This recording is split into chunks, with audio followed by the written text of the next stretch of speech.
وجود النظام يستفاد منه السلام أكتر من عليكم غيره. ورحمة الله وبركاته. عليكم عليكم السلام. السلام يا سالم، ولو هتسيء عندي في البث تاني هنزلك بلا رجعة، فلو سمحت أكثر هتناقش شخص بعد عدد محمد النظام الإسلام على والفاتح. الإطلاق هو معاوية الذي مات على غير ملة الإسلام بفتوى أحمد بن حنبل ودلوي والنيسابوري والحماني. روح اقعد في حتة، روح اقعد في حتة ناشفة، روح اقعد في حتة والله ناشفة، ناس قد كده. بلغت. السلام عليكم ورحمة الله وبركاته. وعليكم السلام ورحمة الله وبركاته.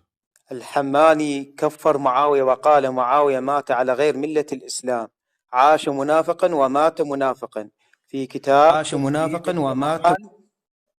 راح نزلني بسرعة سيدي هاي الكلمات تحضر البث. السلام عليكم ورحمة الله سلم وبركاته. أحمد.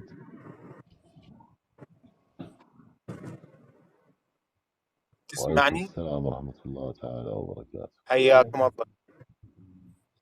نعم. تصيرون شجعان وتناقشون معاوية مات على غير ملة الإسلام حسب فتوى الحماني. الله يلعن شرفك. زين، جاي على الصبح حسب فتوى الحماني وأحمد بن حنبل ودلوي والنيسابوري وعلي بن الجعد. يلا هو طايق حاله يا زلمه، جاي تصرخ قبل النوم. شوف النفاق، بقول لك حياكم الله، يعني عارف ما يتجاوز.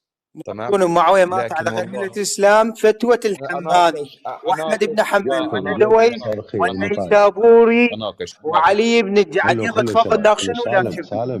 يلا تفضلوا ناقشوني. معاوية مات على غير ملة الإسلام، عاش منافقا ومات منافق. معاوية الطليق. يلا تفضل. اوكي معاوية كلامك توعدني. منافق معاوية. الحماني مات معاوية على غير الإسلام عن ابن صدقة في كتاب تهذيب الكمال في أسماء الرجال. الحماني كان معاوية على غير ملة الإسلام.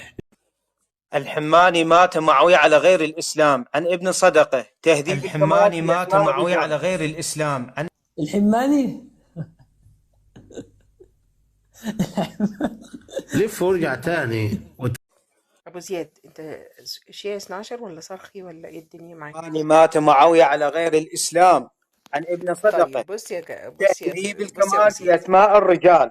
بص يا ابو زياد، صفحة انت كان ممكن تقول لي انا صرخي. 429. استنى اسمعني بس اسمعني. انت كان ممكن تقول لي لا انا مش الجزء 31. انا صخ اللي حطم اهبل صنمية البخاري، حطم صنمية البخاري. طلع اهبل. لا تنزلوا، لا تنزلوا، لا تنزلوا، لا. وبعدين